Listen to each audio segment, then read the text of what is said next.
Pupunta na tayo ng Bicol at doon ka lang mag-aaral. Parang bigla-bigla na lang siya nagdesisyon nang hindi man lang ako tinatanong. Ano nang gagawin natin? Dapat po isumbong natin sa pulis yung mga lalaki para maimbestigahan agad. Wala nang tiwala sa mga polis. Nakalimutan mo na ba, Princess? Sila yung nanakot at nang torture sa akin para sabihin ko na ikaw nagpakidnap kay Libby. Hindi mo na iniisip yung sarili mo. Mahal kita, prinsesa ko. Mahal din kita, savior ko. May nakuha akong phone kanina. Magagamit natin yon bilang nanig sa connection nila sa fake kidnapping ni Libby. Hindi ko pa rin matanggap na pinagpalit ako ni Charlene doon sa lalaki na yon. Mahal ako ng mami mo, hindi niya magagawa sa akin yon. Yan na nga niya eh!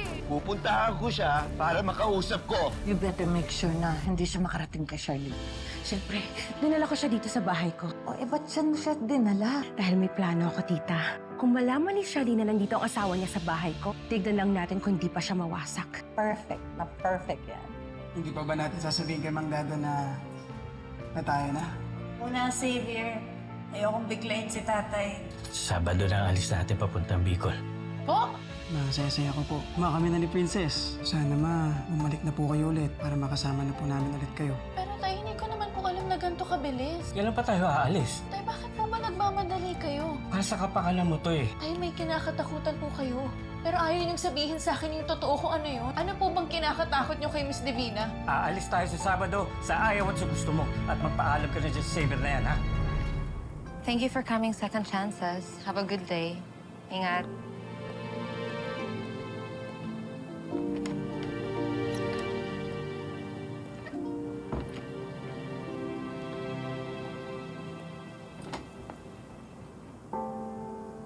Adrian! May usapan ba tayo? Wala naman. May gusto lang akong tignan na bag para sa isang kliyente ko. Ano bang gusto mo? May masasuggest ka ba? Maybe this one. Okay ba to? For her?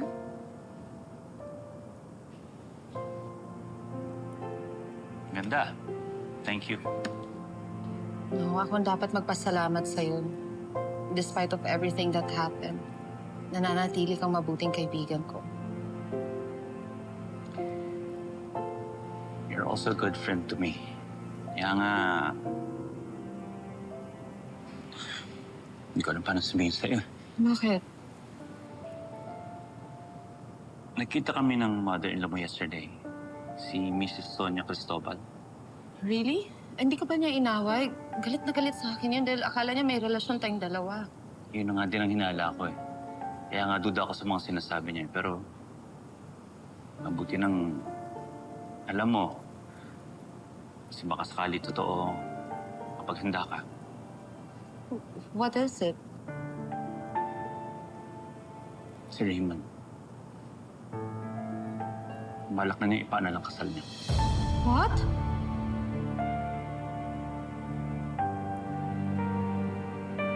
Annulment? Sigurado ka? Yun ang sabi ng mother-in-law. Kukonsulta na sila sa family lawyer nila. Si Atty. Pagaspas, magaling na family lawyer, mahusay. Marami na siyang napaanal na kasal. Hindi yan totoo. Hindi ako naniniwala. Pupuntahan ko si Raymond, kakausapin ko siya. Sa kanya ko gustong marinig na gusto niya ipaanal yung kasal namin.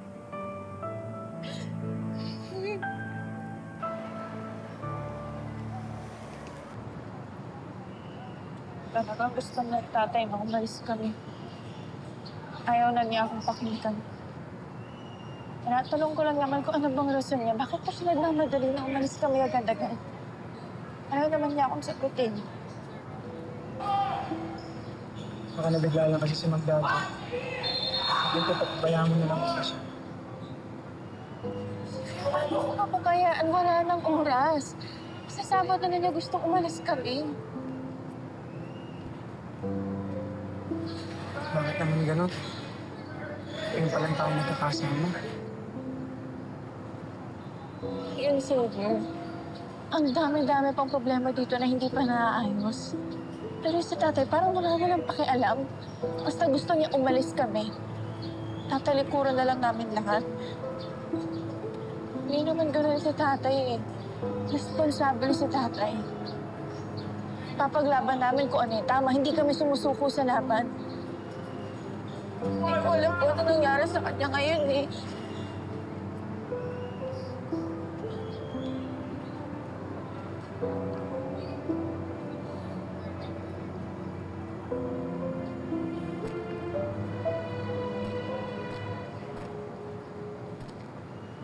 Sana. Hindi mo ayos din na pa. Dito lang ako. Dito lang ako.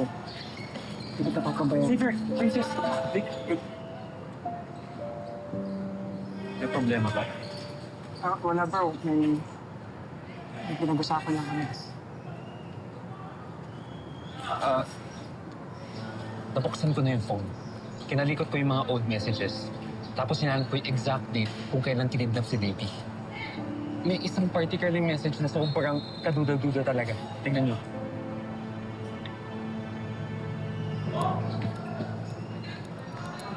Teka. Ang tinutukoy niya ba si Libby? Walang kidnapping na nangyari. Sinadya yung pag-pick up ni Libby. Ano nagaling yung messages na yan? Kanina pa. E di doon sa kasabot nakikitain natin.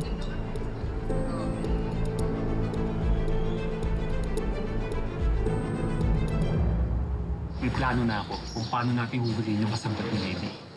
Gagamitin natin itong cellphone na to, tapos i-message natin. Teka. Magpapanggap ka na ikaw yung lalaki may-ari ng van? Ganun na nga. Tatakutin natin siya. Nakikipagkita tayo. Para ma-expose na siya. George, di ba tayo mapapahamak sa gagawin mo? Baka delikado talaga yung mga tao na yun. Sana matuto na tayo sa nangyari kahapon. Mag-iingat naman tayo, Princess. Kaso, kailangan na natin kasi talaga gawin to bago pa tayo matunugan ng mga kasabwat. Pero may point si Justin. Mas matatahimik ka. Pati na rin siguro sa mga dad, pag nalaman na natin kung sino kasama ni Libby. Isa pa mapapakulong na natin yung taong gumawa ng gulong ito. Ang mga threat sa inyo.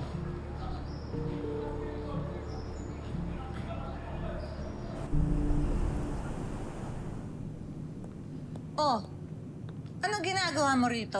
Di ba pinalayas na kita? Nasaan si Raymond? Gusto ko siya makausap. Anong kailangan mo sa anak ko? Matapos mo siyang iputan sa ulo, may mukha ka pang ihaharap sa kanya? Hindi ko kailanman pinagtaksilan ng anak mo. Ilabas mo siya. Hindi ako aalis dito hanggat hindi ko siya nakakausap. Pwes, wala siya rito. Hindi siya dito natulog kagabi. Nasaan siya?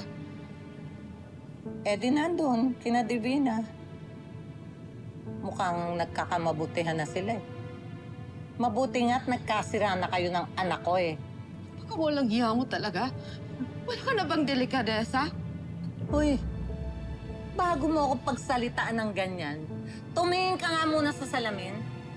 Wala kang karapatan maging moralista kasi ikaw ang nangaliwa. Hindi ako makakapayag na wasakin mo ang pamilya ko. Matagal nang wasak yung pamilya mo. Ikaw na lang ang naniniwalang buo pa ang pamilya mo. Dahil matagal na tong wasak, dahil sa'yo,